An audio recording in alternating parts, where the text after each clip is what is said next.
Do you like building cities or cultivating markets? Or maybe you like helping dragons and humans live in harmony?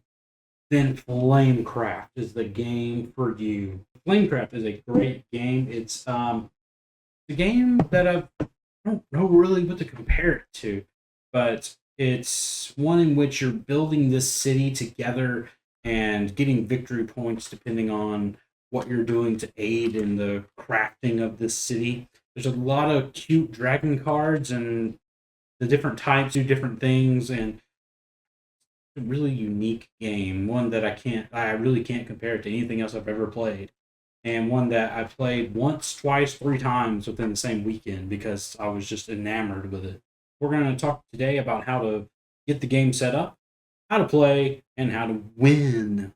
First thing, as far as setup goes, is everyone is going to look at the color options and choose one that suits them. You know me, I am always red.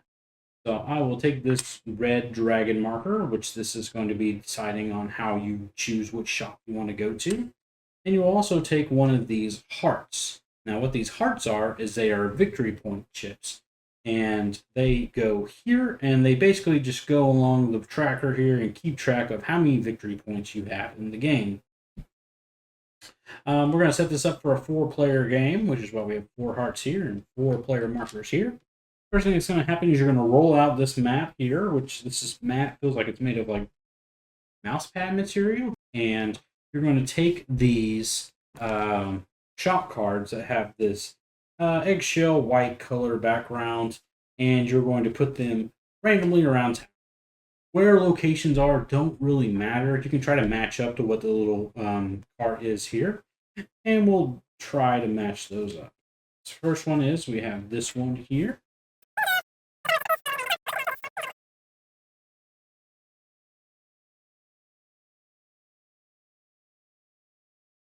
And like I said, you know that they are by the color and the little symbol here, which means it's the starter shop.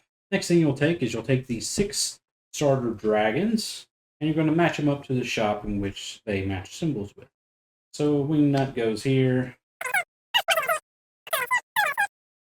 You will place the coins here as a draw pile here. Also, you will go ahead and shuffle up the dragon cards and place them here. If you are playing with less than 4 players, you will remove some. In a 12-player game, you remove 12. In a 3-player game, you remove 6. However, we're setting up a 4-player game, so we won't remove any. You also have these fancy dragons, which you will shuffle those up and put them onto their spiral symbol here in the middle of the board. And then you also have your enchantments, which you'll shuffle those up as well. And you will put those here on their little star symbol. Next thing is setting up the shops for the game. So you will sort these shops into their different types. There are 6 different goods in this game. There are diamonds, there are potions, there are bread, there's meat, there is leaves, and there is iron. So we're going to sort these. There are different types. And once you've sorted those into their different types, there's going to be some other ones. And just put all of those together.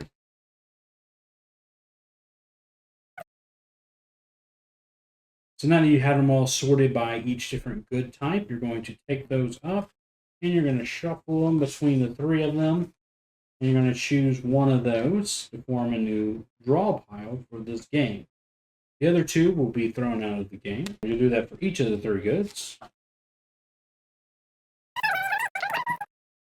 Now, you also draw 4 more shops from the remaining ones that are all kind of a little bit different. You'll have some in here that have windmill of different colors, and that just means a random good. You'll have some that have a coin on it, and that means you get a coin. You have some that have like a dragon's head on it, and that means you'll get a dragon card. And we'll add 4 of these to the draw. The rest of these are thrown out of the game. So we'll shuffle up all these cards together now that we've formed this draw pile, and we'll just set that aside for now. Once you've shuffled up the enchantments here, and flip over 5 enchantments. Next thing is setting up each player's hand. So each player will get 3 dragon cards, and they'll get 2 fancy dragons. So the dragon cards they get to keep. The fancy dragons, they have to look at the 2 and decide which one they want to keep. Also, with fancy dragons, there are suns and moon dragons. Sun dragons allow you to use them once in the game, during the game, and you get the victory points allotted for it. The moon ones deal for the end of the game, and they don't score until the game is over. Once those have been decided, then we're going to flip over 5 dragons and consider the dragon park sort of a drawing area for dragons. Also, in the event of a 4-player or 5-player game, whoever is going fourth gets to choose one of these goods and gets it for free because they're going last. Now we have everything set up for the game. Now we will go into the how to play aspect. So each player gets one of these cheat sheets that matches the color that they chose. On one side, it has everything you do for your turn, and on the flip side, it's got what each type of dragon does and its abilities. So there are a lot of different types of, let's say, bread dragons. For instance, there's Pan already out there. On the board, there's Loaf and Cinnabon. They all do the exact same thing. The names and the pictures are cute, but ultimately don't factor into what they do different. Pan and Cinnabon both allow you to draw a dragon card when fired up. We'll get to that in just a second. So we'll go ahead and jump into the gameplay aspect. First thing on your card, top thing says visit a shop. So you pick whichever shop you want to go to, and you decide whether you're going to do either gather or enchant at that location. So I'm going to choose one randomly here. We'll go ahead and go with Draco Bell. First thing that happens here is I gain goods, and you get the goods by looking at the location, the dragon shop, and also each dragon card that's there. Currently, there's only 1 dragon card, so I will get 2 stakes just for visiting there. Just for gathering at this location. Next thing is I can play a dragon card from my hand. I'll look at my hand and see if I have either a stake dragon or an anvil dragon. Luckily for me, I do have an anvil dragon, Patina. And I will play Patina here. Now, since I covered up this bottom of the card here, it has a reward on the right side. Most of all the starter dragons, the second slot has a coin, and the third one has a fancy dragon. So I'm going to cover up this second one here, and that gets me a coin. Coins are very useful in the game. They are both wild cards, and they're also victory points at the end of the game, and they're also used for a lot of different things within the game. And I could place it in either location. I just chose that one to get the coin because it might be more beneficial for where I am in the game. Next thing is I can choose to fire up a dragon here. So I can choose between Hickory or Patina. So now we'll go through each of the 6 different types of dragons and what they do. So starting with an iron dragon, such as Patina, it allows me to get 2 of one good type from here. So it has to be either from one of the dragon cards or from the shop itself. So I could get 2 iron, or I could get 2 meat. So choice is mine. If I wanted to activate that. What Hickory does here, Hickory is a meat dragon, and that allows me to place a dragon in town. So I'll look at my hand, choose one of those dragons, and place it anywhere in town. So I could go here and place this dragon if I wanted to, as long as the symbols match. This is a bread dragon. That's a bread dragon location. We have a crystal dragon, such as Moonbeam here. So with the crystal dragon, you get 3 different types of goods. So I could get a meat, I could get a plant, I could get an iron, just 3 different ones. Next one is the plant dragon. And the plant dragon allows you to gift one of your goods from your hand to another player. And if you do, you get 2 points. Or you get 2 hearts. Hearts in this game are victory points. So if you ever see a heart on any of the board, that means a victory point. So I gift a good, I get 2 victory points.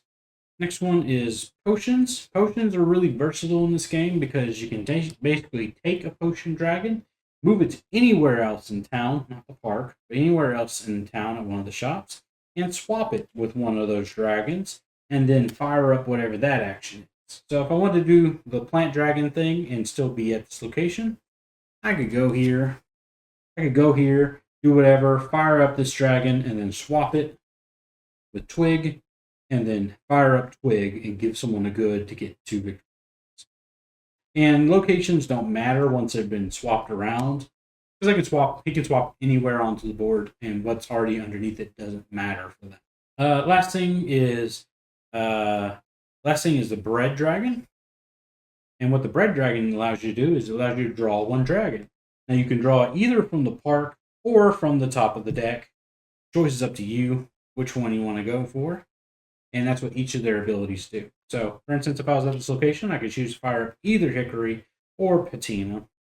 So we'll fire up Hickory. So I can place Honey at this location here. And since it matches the bread icon, then I can get another shiny dragon. Next thing is shop ability. Now, none of these shops have an ability. There'll be a small black band across the bottom of the card.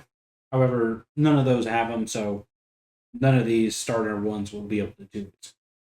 That is everything for Gather. Once you've done that, if you happen to have filled a shop with all 3 locations covered, then what would happen next is a new shop would be drafted onto the board and flipped over at this point.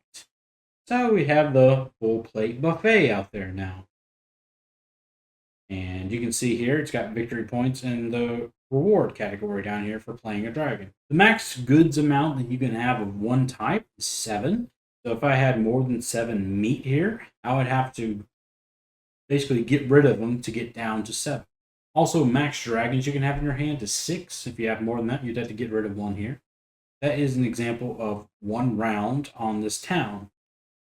Now, moves to the next player. They have to choose where they want to go in town and fulfill whatever they want to do. If they happen to go to the same location as me, they have to give me a good. And that goes for, let's say there was 2 other people there. They would have to give each of those players 1 good for going there. So visiting the same shop gets to be expensive, especially if there's multiple people there. Let's say we get to the point where they have enough resources and they want to enchant. So instead of gathering, he could go to a location and enchant the location. So what you do is you would choose a location that matches the top left corner of your enchantment you would like to do, and then go to a shop that matches that. So for instance, let's say I had everything I needed for the smelting pot, which it needs 1 plant, 2 crystals, and 3 meat. If I had all that material, I would have to go to a place that has an iron on it. You could also go to a place that has a pin mill on it, because it's technically a wild location. It could be any of those. So I'll go to Smith Mart. I'll turn in all those goods. So I'll turn in 3 meat, 2 crystals, and 1 plant. And I'll take this card and collect the benefit that's on the bottom left corner, which is 6 victory points in this case. So Graham would move up 6 victory points. And they would take this card and they would stash it underneath here so that all that's showing is a symbol. Because the next person who goes to this location will get not 1, not 2, but 3 steel or tools for landing here. It adds to the shop. It makes it where you get more goods for visiting there. Next thing would happen after you choose the enchantment is you can fire up any number of dragons there. So for this example, let's say that these 3 dragons were all there. Then green player here could choose to fire them up in any order that they wish. So they could fire up Wingnut and they could get 2 plants if that's what they really needed. Then they could go to Twig and give up one of those plants to a player and gain 2 victory points. And then they could use Honey and draw a dragon from either the park or from the top of the deck. Enchanting is a very powerful turn usually for you and allows you to do a lot of different things. And that's pretty much gameplay for this game. One of the things to know about the end of the game is your fancy dragons. There's a lot of different ways in which they get points. Some of them gain points in the middle of the game, like the sun dragons. Then you have some of them that are moon dragons that are for the end of the game. And there's a lot of different ways. All these fancy dragons are different and have different meanings on them. And there is a little thing in the back of the instruction manual that explains what each of those cards do if you have any questions. Ultimately, that's how you play this game. You just make your way around town, choosing to go to different shops And once you've gone to different shops, then you'll get goods, and you'll take those goods and turn them into enchantments, and you'll take those enchantments, put them on the locations, and keep getting points and more points. And as a location closes up, you get a third location there, a third dragon card there. Then you get another dragon shop added to the board. Then we get to the end of the game, and once you've run out of artisans or dragons in the artisan deck, or you've run out of enchantments to put onto the board, then that triggers the end of the game. Each player, including the player who triggered the end of the game, gets one final round as it goes around. At that point, you will calculate your final points. If you have any leftover coins at the end of the game, they are worth 1 victory point each. Any of your shiny dragons that have a moon on them, will calculate them. If you have a sun dragon and have not used it by the end of the game, it is no good. You want to use it during the game. Once you've compiled all that information onto your tracker here, whoever has the highest reputation, not victory points, in this game will win. And that's Flamecraft. It's a fun game. It's totally unique in the way it looks and the way it plays. And I really enjoyed it and really looking forward to playing it on the channel tomorrow. And I hope you'll join us there.